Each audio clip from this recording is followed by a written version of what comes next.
Welcome to my channel friends. Happy Navratra. जय माता दी। तो आप लोग भी जोर से बोलिए जय माता दी। तो आज ब्रह्मचारिणी माँ का दिन है। शारदीय नवरात्रि के दूसरे दिन माँ दुर्गा की दूसरी शक्ति देवी ब्रह्मचारिणी की पूजा अर्चना करने का विधान है। माता के नाम से उनकी शक्तियों के बारे में जानकारी मिलती है। ब्रह्म का अर्थ है तपस्या और चारिणी का अर्थ है आचरण करने वाली, अर्थात तप का आचरण करने वाली ब्रह्मचारिणी को हम बारंबार नमन करते हैं। तो अब आप जानिए कि ब्रह्मचारिणी माँ थी कौन। तो माँ ब्रह्मचारिणी ने भगवान शिव को अपना पति बनाने के लिए कई हजार वर्षों तक कठिन तपस्या की, जिसके कारण ये देवी ब्रह्मचारिणी के रूप में प्रख्यात हुई। आपको बता दें कि इनकी सवारी कोई नहीं है, ये नंगे पांव चलती है। इनके एक हाथ में कमंडल तो दूसरे हाथ में जपने वाली माला होती है। तो बोलिए जय माता दी।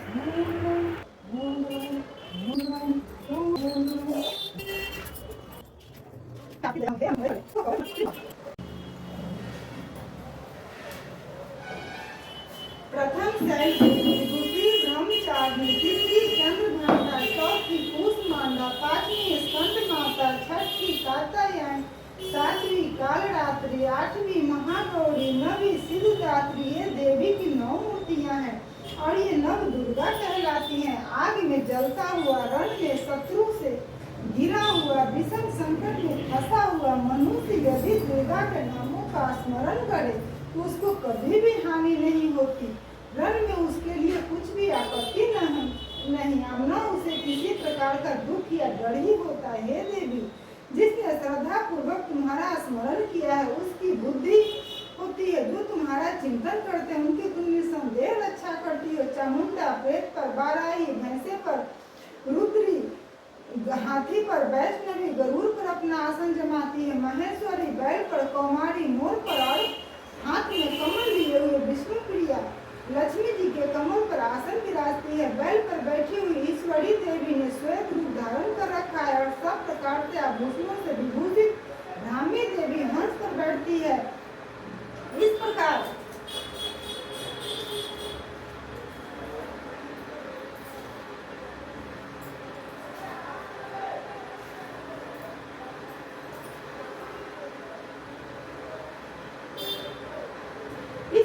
ये सब देवियां सब प्रकार के योगों से युक्त और अनेक प्रकार के रत्न धारण किए हुए हैं। भक्तों की रक्षा के लिए संपूर्ण देवियां रथ में बैठी तथा क्रोध में भरी हुई दिखाई देती हैं तथा चक्र, गदा, शक्ति, हूल और मुसल, खेता का सोम और पर्वत तथा पास, भाला और त्रिशूल, सांद्र आदि शस्त्रों को दैत्य के नाश के लिए, भक्तों की रक्षा करने के लिए, देवताओं के कल्याण के लिए धारण किए हैं। हे महारौद्र, अत्यंत घोर प्राकर, महान बल और महान उत्साही वाली देवी, आपको मैं नमस्कार करता हूँ।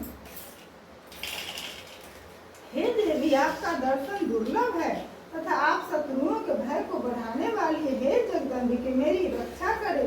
पूर्व दिशा में मेरी इंद्री मेरी रक्षा करे। अग्नि कोण में अग्नि शक्ति, दक्षिण में बाराही, नव कोण में खरगधारिणी देवी मेरी रक्षा करे। वारुणी, पश्चिमी दिशा में वायु कोण में मृगवाहिनी, उत्तरी में कौमारी और ईशान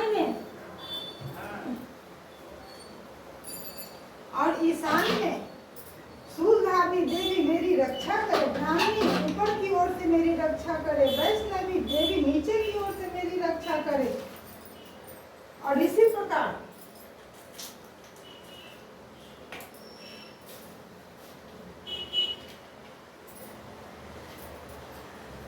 सब पर बैठी चामुंडा देवी दसों दिशाओं में मेरी रक्षा करे। जया देवी आगे, विजया पीछे की ओर से, अजिता बाईं ओर, अपराजिता दाहिनी ओर मेरी रक्षा करे। उदोतनी देवी शिखा की रक्षा करे तथा उमा सिर में स्थित होकर मेरी रक्षा करे। इसी प्रकार मस्तक में मालाधारी देवी रक्षा करे। यशस्विनी देवी मेरी बाहों का संरक्षण करे। बाहों के मध्य भाग में त्रिनेत्रा, नथुनों की यशघंटा देवी रक्षा करे। नेत्रों के मध्य में शंखनी देवी और द्वारवासिनी देवी कानों की रक्षा करे। कपोलों की कालिका देवी और कानों के मूल भाग की भगवती सांत्री रक्षा करे। सुगंधा नासिका की और नीचे के होठ की सरस्वती देवी जिह्वा की रक्षा करे, कौमारी देवी दांतों की, और चंडिका कंठ प्रदेश की रक्षा करे, चित्रघंटा गले की घंटी की, और महामाया तालु की रक्षा करे। अब तुम अपना रूप काटे, हम इधर सब देख रहे हैं। कामाक्षी टोढ़ी की सर्वमंगला वाणी की रक्षा करे, भद्रकाली गर्दन की, धनुधरी पीठ के, मेरुदंड की रक्षा करे, कंठ के बाहरी भाग की, नीलग्रीवा और कंठ की नली की नल कुंडली रक्षा करे, दोनों कंधों की खरग धारणी, ब्रज धारणी मेरी दोनों बाहों की रक्षा करे, दंडनी देवी हाथों की, और अंबिका देवी समस्त उंगलियों की रक्षा करे, सुलेश्वरी देवी संपूर्ण नखों की, कुलेश्वरी देवी मेरी कुशी की रक्षा करे, महादेवी दोनों अस्त्रों की, शोक विनाशिनी मन की रक्षा करे, ललिता देवी हृदय की, शूलधारिणी उदर की रक्षा करे, कामिनी देवी नाभि की, ग्रह ईश्वरी ग्रह स्थान की, पुतना और कामिका लिंग की, और महिषा वाहिनी गुदा की रक्षा करे, संपूर्ण इच्छाओं को पूर्ण करने वाली महाबला देवी दोनों जंघाओं की रक्षा करे, विंध्यवासिनी देवी दोनों घुटनों की, और तेजस देवी दोनों पांवों के पृष्ठ भाग की, श्रीधर पांवों की उंगलियों की, स्थल वासिनी तालुओं की, दृष्टा कराली देवी नखों की, उद्धर्व केसरी केशों की, बागेश्वरी वाणी की रक्षा करे, रोम वालियों के छिद्रों की, कौगेरी और त्वचा की बागेश्वरी रक्षा करे, पर्वत देवी रक्त मजा बसा मांस हड्डी की रक्षा करे, कालरात्रि आंतों की रक्षा करे, मुक्तेश्वरी देवी पित्त की, पद्मावती कमल कोष की, चूड़ामणि कफ की रक्षा करे, ज्वालामुखी नख राशि में उत्पन्न तेज की रक्षा करे, अभेदा देवी शरीर के सब जोड़ों की रक्षा करे, ब्राह्मी मेरे वीर की, छत्रवसरी छाया की, धर्मधारिणी मेरे अहंकार मेरे मन तथा बुद्धि की रक्षा करे, प्राण अपान समान उदान और ज्ञान की ब्रज हस्ता देवी रक्षा करे, कल्याण शोभना मेरे प्राणों की रक्षा करे, रस रूप गंध शब्द और स्पर्श उन विषयों का अनुभव करते समय योगिनी देवी मेरी रक्षा करे, तथा मेरे स्वत्व गुण रजोगुण तपोगुण की रक्षा नारायणी देवी करे, आयु की रक्षा बाराही देवी करे, वैष्णवी धर्म की तथा चक्रिणी देवी मेरे यश की,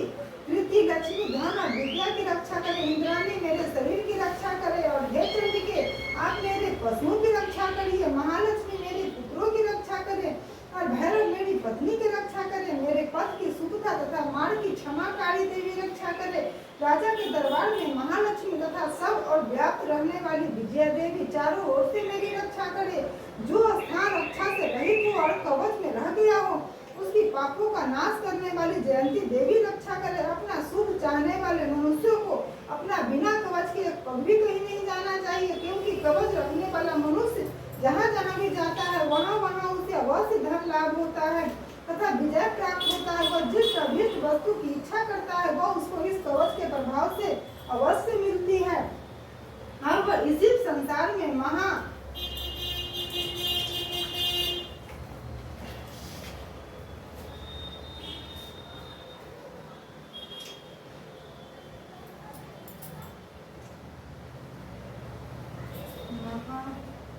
कवचधारी मनुष्य निर्भय होता है और वह तीनों लोकों में माननीय होता है। देवी का यह कवच देवताओं के लिए भी कठिन है।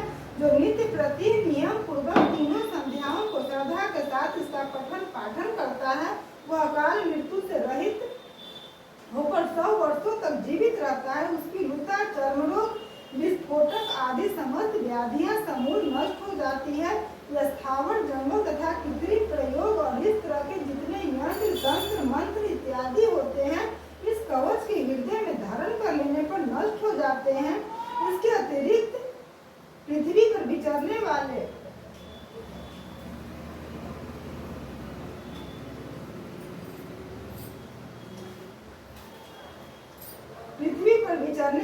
भूचर नभचर जलचर प्राणी उपदेश मात्र से सिद्ध होने वाले निम्न कोटि के देवता, जल के साथ प्रकट होने वाले देवता, कुल देवता, कंठमाला आदि डाकिनी शाकिनी, अंतरिक्ष में विचरने वाली अत्यंत बलवती भयानक डाकनियां, ग्रह भूत यक्ष गंधर्व राक्षस ब्रह्म राक्षस बेताल कुष्मांडा और भैरव आदि अनिष्ट कारक देवता भी उस मनुष्य को जिसने कि अपने हृदय में यह कवच धारण किया है देखते ही भाग जाते हैं।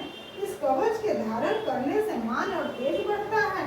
जो मनुष्य इस कवच का पाठ करके उसके पश्चात सप्तशती चंडी पर्वत और कानादि से इस भूमंडल पर स्थित है, तब तक उसकी पुत्र पौत्र आदि संतान परंपरा बनी रहती है। फिर देहांत होने पर ऐसा मनुष्य परम पद को प्राप्त होता है, जो देवताओं के लिए भी कठिन है, और अंत में सुंदर रूप को धारण करके भगवान शंकर के की बाहें अलग हो गई तो कितनी भी ग्रीवाएं कट गई, कितनों के सर कट भूमि पर गिर गए तो कितनों के शरीर बीच में से कट गए, कितनी की जंघाएं कट गई, वे पृथ्वी पर गिर पड़े, कितने ही सिरों व पैरों के कटने पर भी भूमि पर से उठ खड़े हुए और शत्रुओं का हाथ में लेकर देवी से लड़ने लगे। कई दैत्यगण भूमि में बाजों की ध्वनि के साथ नाच रहे थे। कई असुर जिनके सिर कट चुके थे, वे बिना सिर के धड़ से ही हाथ में शस्त्र लिए लड़ रहे थे। दैत्य रह रहकर ठारो ठारो कहते हैं, देवी को युद्ध के लिए ललकार रहे थे। जहाँ पर यह घोर संग्राम हुआ था, वहाँ की भूमि रथ, हाथी, घोड़े और असुरों की लाशों से पट गई थी। असुर सेना के बीच में रक्तपात होने के कारण बुधियों की नदियां से बह रही थी।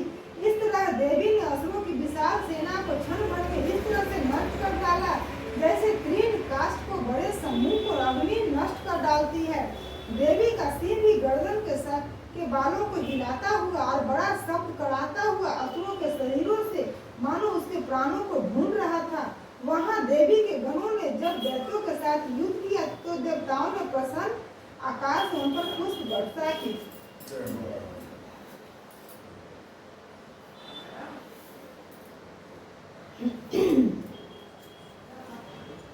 प्रेम से बोलो जय माता दी। दिल से बोलो जय माता दी। सब माँ शक्ति देती है इतना पढ़ने का, सब माँ शक्ति देती है इतना पढ़ने का। इतना थी एक साथ। तीसरा अध्याय चौथा अध्याय भी आज ही पढ़ना है। तीसरा अध्याय। महर्षि मेधा ने कहा, महिषासुर की सेना नष्ट होती देखकर उस सेना का सेनापति चिक्षुर क्रोध में भरकर देवी के साथ युद्ध करने के लिए आगे बढ़ा। वह देवी पर इस प्रकार बाणों की वर्षा करने लगा, मानो सुमेरु पर्वत पानी की धार बरसा रहा हो। इस प्रकार देवी ने अपने बाणों को काट डाला तथा उसके घोड़ों व सारथी को मार दिया। साथ ही उसके धनुष और उसकी अत्यंत ऊंची ध्वजा को भी काटकर नीचे गिरा दिया। उसका धनुष कट जाने के पश्चात उसके शरीर के अंगों को भी अपने बाणों से बींध दिया। धनुष, घोड़े और सारथी के नष्ट हो जाने पर वह असुर ढाल और तलवार लेकर देवी की तरफ आया। उसने अपनी तीक्ष्ण धार वाली तलवार से देवी के सिर के मस्तक पर प्रहार किया और बड़े वेग से देवी की बाईं भुजा पर वार किया, किंतु देवी के बाईं भुजा को छूते ही उस दैत्य की तलवार टूटकर दो टुकड़े हो गई। इसे दैत्य ने क्रोध में भरकर शूल हाथ में लिए उसे भद्रकाली देवी की ओर फेंका। देवी की ओर आता हुआ वह शूल आकाश से गिरते हुए सूर्य के समान प्रज्वलित हो उठा। उस शूल को अपनी ओर आते देखकर देवी ने भी शूल छोड़ा और महाअसुर के शूल के 100 टुकड़े कर दिए और साथ ही महाअसुर के प्राण भी हर लिए। चिक्षुर के मरने पर देवताओं को दुख देने वाला चामर नामक दैत्य हाथी पर सवार होकर देवी से लड़ने के लिए आया और उसने आने के साथ ही शक्ति से प्रहार किया, किंतु देवी ने अपने हुंकार से उसे तोड़कर पृथ्वी पर डाल दिया। शक्ति को टूटा हुआ देखकर दैत्य ने क्रोध से लाल होकर शूल को चलाया, किंतु देवी ने उसको भी काट दिया। इतने में देवी का सिंह उछलकर हाथी के मस्तक पर सवार हो गया और दैत्य के साथ बहुत ही तीव्र युद्ध करने लगा। फिर वे दोनों लड़ने लगे। फिर से बड़े जोर से आकाश की ओर उछला और जब पृथ्वी की ओर आया तो अपने पंजे से चामड़ का सिर धड़ से अलग कर दिया। क्रोध में भरी हुई देवी ने शिला और वृक्ष आदि की चोटों से उदग्र को भी मार दिया। कराल को, दांतों, मुख को और थप्पड़ों से चूर्ण कर डाला। क्रुद्ध हुई देवी ने गदा के प्रहार से उदंत दैत्य को मार गिराया। भिंडी पाल से बाष्कल को बाणों से ताम तथा अदम्भ को मौत के घाट उतार दिया। तीनों नेत्रों वाली परमेश्वरी ने त्रिशूल से उग्रास्य, उग्र वीर और महाहनु नामक राक्षसों को मार गिराया। उसने सब अपनी तलवारों से बिडाल नामक दैत्य को सिर काट डाला तथा अपने बाणों से दुधर और दुर्मुख राक्षसों को यमलोक पहुंचा दिया। इस प्रकार जब महिषासुर ने देखा कि देवी ने मेरी सेना को नष्ट कर दिया तो वह भैंसे का रूप धारण कर देवी के गणों को दुख देने लगा। उन गणों में कितनों को उसने मुख के प्रहार से, कितनों को खुरों से, कितनों को पूंछ से, कितनों को सींगों से, बहुत के दौड़ने के वेग से, अनेकों के सिंहनाद से, कितनों को चक्कर देकर, कितनों को श्वास वायु को झोंकों से पृथ्वी पर गिरा दिया। वह दैत्य इस प्रकार गणों की सेना को गिराकर देवी के सिंह को मारने के लिए दौड़ा।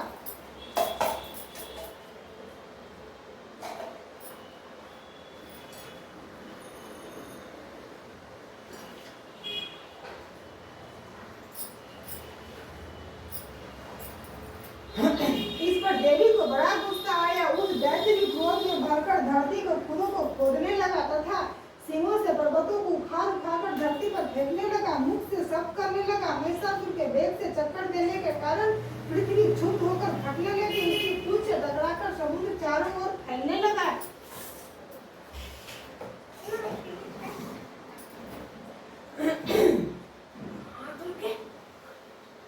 हिलते हुए सिंहों के आघात से मेघ खंड खंड हो गए। राक्षस को देख चंडिका को भी क्रोध आ गया और वह उसको मारने के लिए क्रोध में भर गई। देवी ने पास फेंका और दैत्य को बांध दिया। उसके बंध जाने पर दैत्य का रूप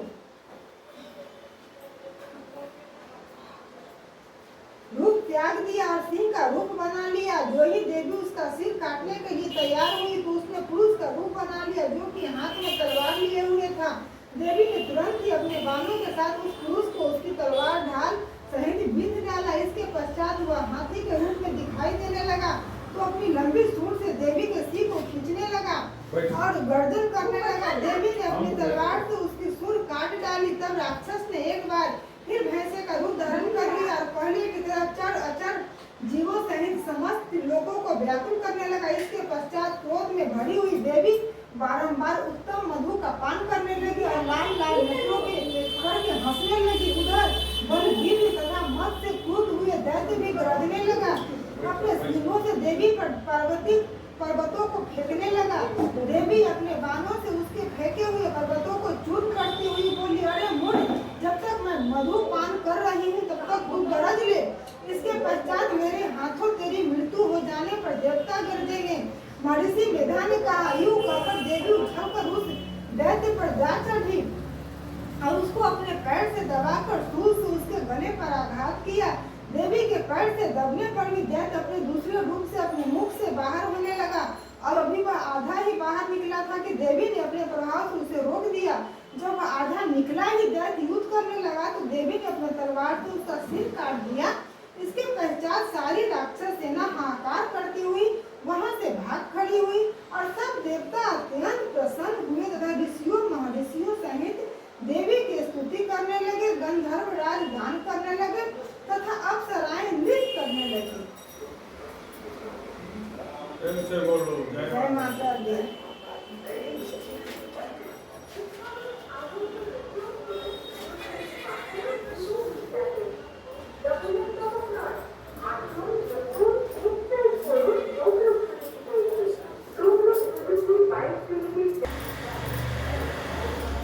परमेश्वर मेरे द्वारा रात दिन सहस्त्रों अपराध होते हैं, यह मेरा दास है ऐसा समझते मेरे उन अपराधों को आप कृपा पूर्वक क्षमा करें।